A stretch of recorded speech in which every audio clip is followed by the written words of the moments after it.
बहुत बड़ी दुखद घटना। ओम शांति।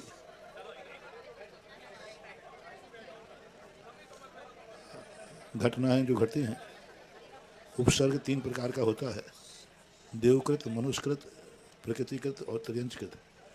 आज मानवकृत उपसर्ग सरासर इतना अंधापन, हमारे ही संघ की, हमारी ही आर्य का संघ विहार करते हुए बहुत निर्मल भाव से, बहुत अच्छी भावना से विहार करते हैं।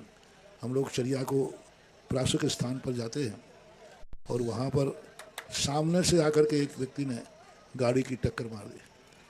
पीछे की तो बहुत सुनी थी हमने कि पीछे से कई बार, लेकिन सामने से टक्कर मार रहा व्यक्ति, और उस व्यक्ति ने रुका नहीं और गाड़ी को इतना भगाया कि रीवा लेकर के जबलपुर में पकड़ पाया। तो ये सरासर अन्याय है, सरासर बहुत बड़ी गलती है। साधु संत अपने आप में जगत के कल्याण के लिए होते हैं। जगत के कल्याण करने वाले पर भी तुम इस प्रकार के अत्याचार करोगे तो देश के लिए ठीक नहीं है, उस व्यक्ति के लिए तो ठीक नहीं है, उसके वंश के लिए ठीक नहीं है। बहुत बड़ी दुखद घटना। 2 आर्यिकाएँ थीं, एक आर्यिका उपशमती और आर्यिका श्रुतमती। दोनों आर्यिकाएँ हमारे संघ की हैं, पूज्य गुरुदेव से दीक्षित हैं। बहुत अच्छी साधना रही, बहुत अच्छी उनकी साधना थी। ज्ञान 2020 साल पुरानी दीक्षा थी, 2006 में दीक्षाएँ हुई थी। हमारे लिए सुनकर के प्रातःकाल जब विहार करके आया तब सुनकर के बड़ा दुख हुआ, और इतना दुख हुआ कि मेरे प्रवचन करने का भी मन नहीं हुआ। पंडाल लगा था, व्यवस्थाएं लगी थी, लेकिन प्रवचन करने के लिए वो घटना सुनकर के मन द्रवित था, इसलिए मैंने सुबह प्रवचन भी नहीं किए। दुख तो कभी ना कभी उसको भूलना ही पड़ता है। अभी मेरा समाज से कहना है, साधु संतों के लिए अकेला मत छोड़ो उनको अकेला, क्योंकि वो प्रतिकार नहीं कर पाते हैं। ये समाज की भी बहुत बड़ी गलती है कि समाज उनको अकेला क्यों छोड़ती है। यदि अच्छे ज़्यादा लोग रहेंगे तो फिर इस प्रकार की घटनाएं नहीं घटेंगी। दूसरी बात है, आज ये और छोटे संघों को सभी को एक साथ चलना चाहिए। एक गाड़ी आगे चलाओ और एक गाड़ी पीछे चलाओ, बीच में साधु संतों को चलना चाहिए। घटना घटने के दुखद से हमें कुछ आगे चेतना तो पड़ेगा। जो घटना घट चुकी अब आगे घटना ना घटे, इसकी सावधानी सारे भारत के जो जहाँ विहार कराते हैं नियम बना लिया जाए। और आप लोगों के पास गाड़ियाँ हैं, जब भी किसी साधु का विहार हो, तुम पैदल नहीं चल सकते हो तो गाड़ी लेके आगे चलो और एक पीछे चलो, तो भी तुम्हें साधुओं की सुरक्षा का पुण्य लगेगा। अरे ये क्या, 2 गाड़ी आगे चला दो, 2 पीछे चला दो, उसमें क्या फर्क पड़ना है। तुम पैदल मत चल सकते, मत चलो, लेकिन गाड़ी की साधु की सुरक्षा कर सकते हो। और 2-3 गाड़ी आगे 2-3 पीछे चलेंगी तो अपने आप कोई घटना घटने से बहुत 90% हम घटनाओं को बचा सकते हैं। यदि ये नियम भारत के प्रत्येक जैन समाज के मंदिर में बन जाए कि जब भी साधु मंदिर से बाहर कदम रखेगा उसके आगे 2 गाड़ी 2 पीछे चलेंगी। मार शुद्धि वगैरह को जाते हैं तब भी आप लोग उनके साथ होना चाहिए। उस समय भी ऐसी व्यवस्था बनाए, उस पर जब हाईवे पे चलते हो या मेन सड़कों पे चलते हो तो उस समय की व्यवस्था बनाई जाए। दूसरी बात, समाज को चेतना है। अल्पसंख्यक आयोग ने ये नियम सरकार से पास करा लिया है, दिगंबर जैन साधु संत जब भी कमरे से बाहर निकले तुरंत पुलिस का प्रोटोकॉल उनको मिलता है, तुरंत। और सरकार ने मान्यता की है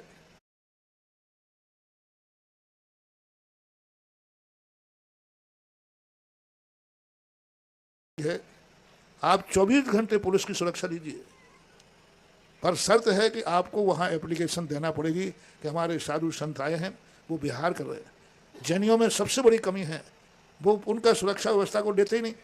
बोले साधु के साथ भी अब बॉडी गार्ड चलेंगे क्या? कोई साधु की सुरक्षा की जरूरत नहीं है।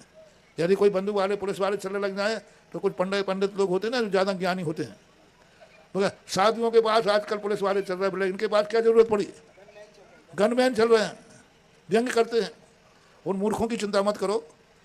अपन को ये सरकार के द्वारा दी हुई नीति है, जब भी तुम्हारे नगर में साधु आए तुरंत उनको सूचना दीजिए। 24 घंटे के लिए वो पुलिस देंगे। यदि शौच के लिए भी जाते हैं तो भी आपके साथ पुलिस जाएगी। शौच के लिए भी जाते हैं 24 घंटे। मेरे साथ कई बार हुआ, अशोकनगर, ललितपुर, सब में 24 घंटे पुलिस रहती थी और अभी भी रहती है। तो छोटे बड़े संघ से कोई मतलब नहीं है।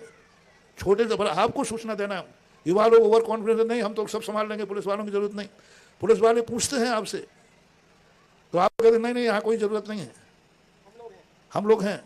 पुलिस वाले पूछते हैं हमसे कि समाज से भाई हम कहाँ सुरक्षा, बोले नहीं साहब आप तो पधारो, हम लोग सब व्यवस्था कर लेंगे, हम अपने साधु कर लेते। ये जो बोलना है यही सबसे बड़े साधुओं के दुश्मन हैं। जो सबसे बड़े दुश्मन कौन है साधु के, सुनो दिगंबर जैनी मुनि भक्तों, सबसे बड़े दुश्मन तुम हो कि साधु के आने पर आप पुलिस को सूचना नहीं देते। 24 घंटे की पुलिस मिलेगी आपको, कमरे के बाहर मिलेगी साधु, एक कदम बाहर रखेगा साधु आएंगे। आहार को जाते समय कहते नहीं साहब पुलिस की कोई जरूरत नहीं, अभी हम शुद्धिकरण करते हैं। बेचारे पुलिस वाले चले जाते हैं, डर जाते कि भाई महाराज को अंतराय हो जाए। उनको व्यवस्था समझाओ। तो सारे भारत के लिए इस दुर्घटना से शिक्षा लेना चाहिए। पहला यहाँ से फरमान जारी किया जाता है पूरे भारत के लिए, जब भी तुम्हारे नगर में साधु साध्वी आए तुरंत पुलिस को सूचना दो और 24 घंटे के लिए प्रोटोकॉल आप मांगिए। सरकार के जो कानून है व्यवस्था है वो लेंगे। मान लो यदि उनको चार्ज भी देना पड़ता है दीजिए, क्योंकि ड्रेस का प्रभाव पड़ता है। तुम 100 लोग हो और पुलिस वाले 2 भी हैं तो भी उसका प्रभाव पड़ता है। तो सबसे पहले आपको ये करना चाहिए। दूसरी बात है, जब साधु बाहर निकले तो आप तुरंत सूचना दीजिए। अभी गवर्नमेंट ने जारी किया, गवर्नमेंट ने फरमान जारी किया कि साधुओं को सरकार ने व्यवस्था दी है पैदल चलने वाले साधुओं के लिए कि जो जहां थाने में सूचना देंगे, यदि वो थाना वाला साथ नहीं जाता है तो आप उसकी एफआईआर दीजिए, वो सस्पेंड होगा। कानून बनाया अपने सरकार ने, घोषित किया। मोदी सरकार ने बहुत बड़ी बात है घोषणा की कि पैदल चल, ऐसी दुर्घटना एक हुई थी उस समय, उनको कहा पैदल चलने वाले साधु के लिए सरकार व्यवस्था दे रही है। तो आज से एक नियम बना दिया जाए कि जब भी तुम्हारे यहाँ साधु साध्वी आएंगे 24 घंटे के लिए आप पुलिस की मांग करेंगे, प्रोटोकॉल मांगेंगे, एप्लीकेशन देंगे, लिखित में देना पड़ेगा। अब उनकी जो शर्तें होंगी वो अपन मान लेंगे। और बिहार करते समय भी आप दीजिए, बिहार करते समय पूरा यहाँ से वहाँ तक पूरी व्यवस्था वो बनाएंगे। यदि तुम लोगों ने ये कर लिया होता, और ये कानून बहुत पहले, कम से कम 1-1.5 साल पहले घोषित हो चुका है, 2023 के अंदर ये कानून हुआ था, लेकिन आप लोग उपयोग नहीं कर पा रहे। 1.5 लाख ऐसे फैसले हैं भारत के पुलिस के पास। जो पुलिस वाले कहते हैं आप लोग मांग ही नहीं करते, मैं क्या करूं। 1.5 लाख फैसले हैं भारत में जो पुलिस वालों को दिए गए हैं, लेकिन आप लोग मांग नहीं करते, बोले हमें कोई ज़रूरत नहीं, हम तो कर लेंगे, तुम्हारे बस की कुछ नहीं है, क्या कर पाए। और बच्चे, एक बच्चा भी था उसके ऊपर भी चढ़ा दी, वो भी सीरियस है। अभी भावना भा रहा था दिन भर से कि भाई एक कारिका थी वो थोड़ी थी, लेकिन आज वो भी 4 बजे के लगभग वो भी चली गई। बस मेरा कहना है उनके लिए तो अपन बहुत बड़ी अपना एक अनुभव शोक समापन कर ही रहे हैं। भगवान करे उनकी आत्मा को शांति दे। और उनकी तो सदगति ही हुई है। साधु की अकाल मौत मरने से कोई भी दुर्गति का कोई प्रभाव नहीं पड़ता, क्योंकि वो महावृत्ति तो थी।